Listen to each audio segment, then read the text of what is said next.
In a major turn of events, next year's WrestleMania is no longer headed to New Orleans, as they had announced. So there goes my vacation.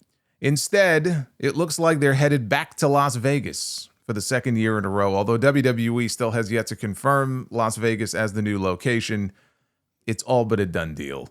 The news was broken by Brandon Thurston of WrestleNomics, who obtained a statement from the Greater New Orleans Sports Foundation saying that the city will host WrestleMania in a later, unspecified year.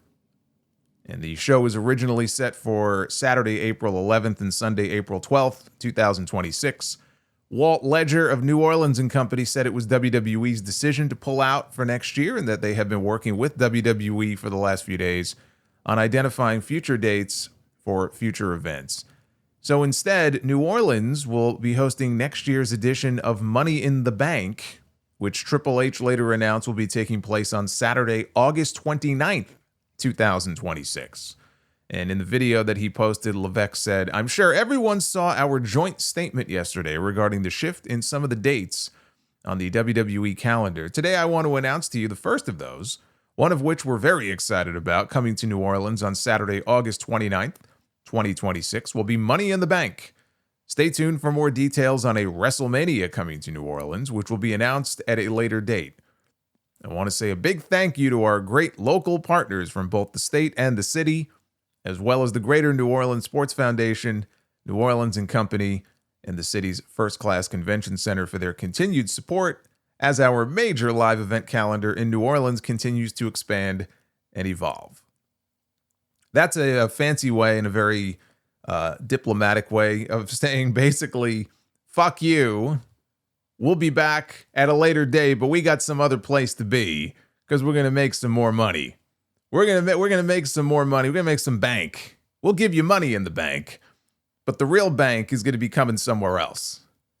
That's the latest, by the way, that Money in the Bank has ever been held on the calendar. It's always been a May, June, July event. At least that one year, I know they did it from the Performance Center during COVID, and I know that was in May. Now it'll be after SummerSlam for the first time. But in a story on NOLA.com, they said after the success of this year's event, the new leadership running WWE decided that they would rather hold next year's event in Las Vegas and see what the response is that they get from fans, according to an industry official who was not authorized to be quoted by name. Oh, well, that response from fans has been largely outrage so far. I think if they really gave a shit what the fans thought, they wouldn't have promised them one thing, only to change their minds 2 months later.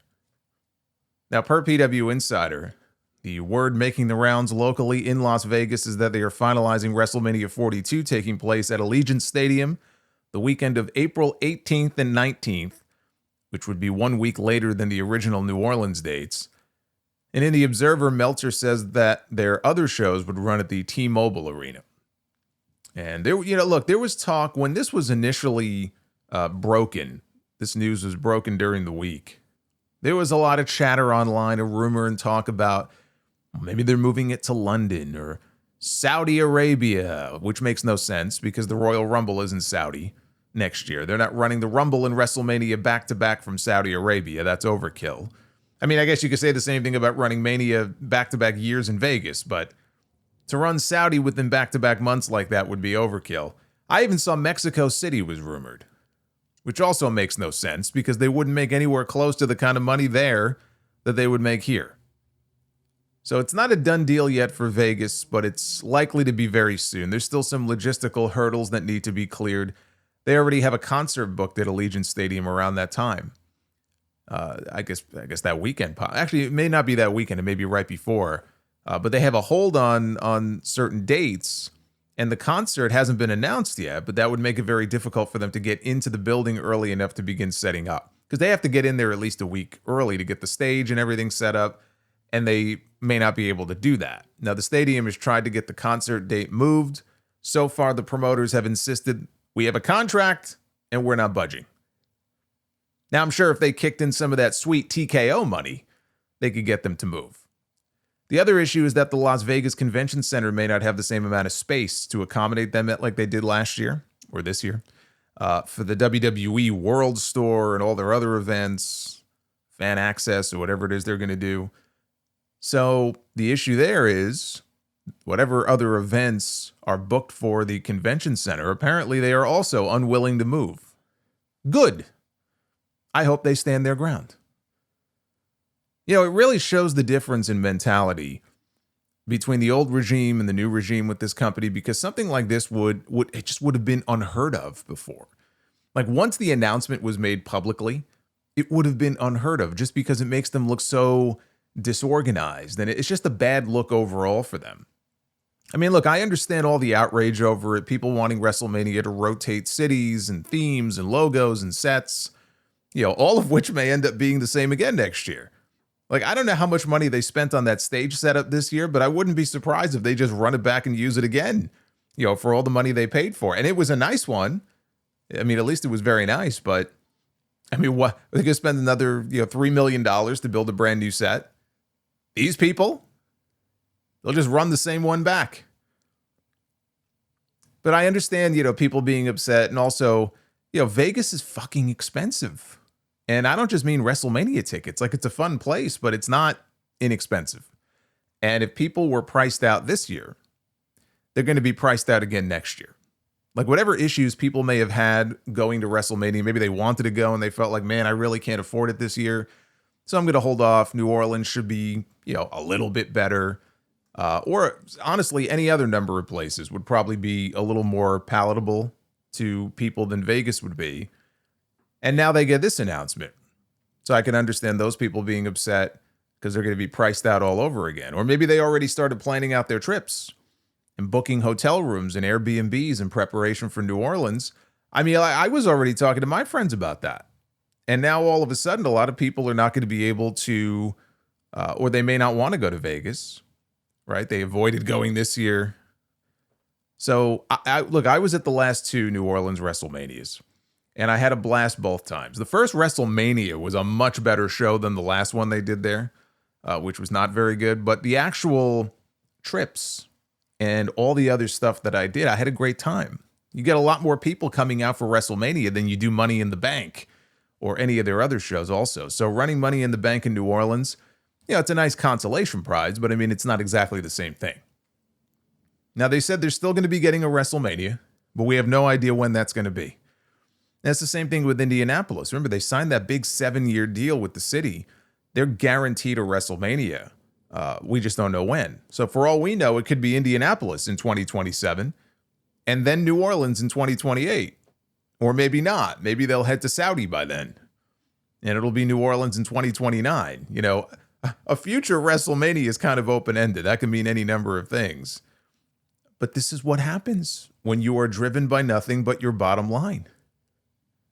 TKO is all about cutting costs where they can and making as much money as possible. It's less about the fan experience, and it's more about how much money can we milk out of everybody and everything. They're a business through and through. That's why ticket prices are sky high, because they know they can sell them. And they don't give a shit if they price out certain segments of the audience. They don't care. They'll just replace those people with other people. They're not interested in currying favor with their fans. They're interested in currying favor with their business partners and their celebrity friends and with the media, because they want people that will be media friendly to them. That's what they care about. PW Insider notes the move was a TKO call. They have a strong relationship already with the city of Las Vegas. They got a bunch of tax credits from them for this year's show. They got paid over $4 million in tax credits alone, plus a $5 million site fee. And the talk now is that they plan to run Vegas more frequently. Meltzer and The Observer went so far as to say the plan is to run WrestleMania on a regular basis in the city.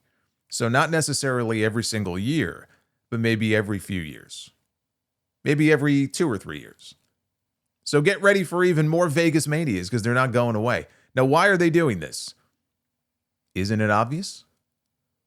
They announced last month that this year's WrestleMania, even with 50 to 60,000 fans each night, which is hardly the biggest crowds they've ever done for a WrestleMania. They've done 60, 70, 80,000 people at WrestleMania before.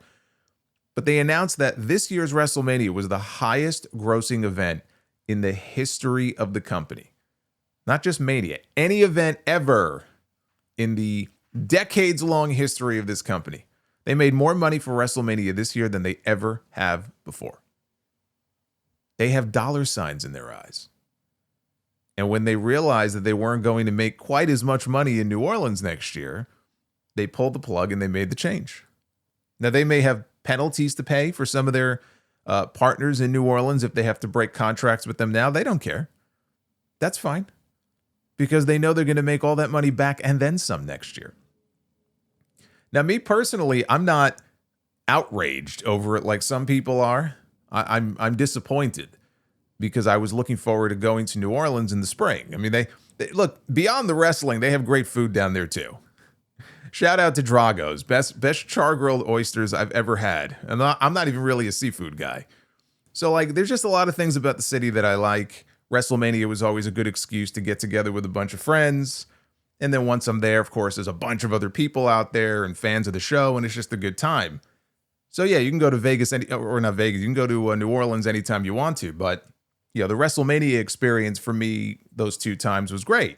And I was looking forward to that. And, you know, now they're not doing it, so I'm disappointed. My issue with it is them announcing it only to pull back out of nothing but sheer greed. It's not even a case where, oh, you know, we've tallied up all the receipts and wow, look at all this money we made. You know, we've already announced NOLA, though, but we got to go back to Vegas the year after that. We got to go back to Vegas in 2027. Like, they were so intoxicated by the stench of those dollar bills. They could not even wait that long. They had to go right back. My issue with it is sending The Rock out there on live television in New Orleans to announce to that crowd that WrestleMania 42 is coming to their city in 2026 and seeing them all lose their minds and jump up and down, only to turn around and say, psych, just kidding. Here's $10. Go drink your sorrows away on Bourbon Street, you drunken dweebs. That's what they did. It's really embarrassing. It's just business, but that doesn't make it any less embarrassing. And they've also fucked over a bunch of independent promotions too, I'm sure, which is not their problem. I'm not saying it is. But think about it. How many promotions, and not even just indie promotions, but like other vendors, convention organizers, sign contracts with certain places that they now have to break and potentially lose money on. Like, it has a domino effect on a lot of different people. It's not just their own vendors. The whole thing is a mess. But never be blinded to the fact that TKO cares about one thing and one thing only. So we're going to see more of this sort of thing again in the future. If an opportunity comes up, or again, they get those dollar signs in their eyes again, and like, oh, this really worked out well. Let's change course. We may be seeing more of this in the future. And the next time they do bring WrestleMania somewhere outside of Las Vegas again, I can only imagine what they're going to charge people for tickets to make up for whatever money they're going to lose out on by not being in Las Vegas. That'll be passed on to you guys. But New Orleans really got screwed on this one.